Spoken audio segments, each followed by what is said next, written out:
মানুষের জীবনে কিছু কিছু ঘটনা এমনভাবে ঘটে যায় যা বলা যায় না।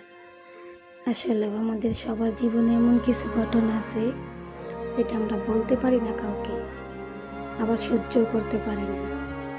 এমন কষ্টে নিয়ে অনেক মানুষ আমরা বেঁচে আছি। মাঝে মাঝে মনে হয় কেন যে আল্লাহ এই দুনিয়াতে পাঠাইলো। আবার মাঝে মাঝে আল্লাহর কাছে শুকরিয়া জানাই যে আল্লাহ তুমি যা করো ভালোই করো। আসলে এটাই মানুষের জীবন, সুখ দুঃখ মিলানোই মানুষের জীবন।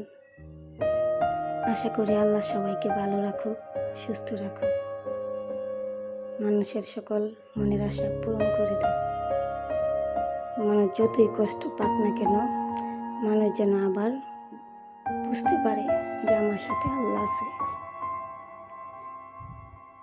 কিছু কিছু জিনিস বলার ভাষা হারিয়ে ফেলি, তাও বলতে হয়, তাও ধৈর্য ধরতে হয়, সহ্য করতে হয়। কাউকে বলাও যায় না কষ্টের কথা। যাই হোক, কথা বলতে বলতে আমার রান্না শেষ হয়ে গেল। সবাই ভালো থাকবেন। আসসালামু আলাইকুম।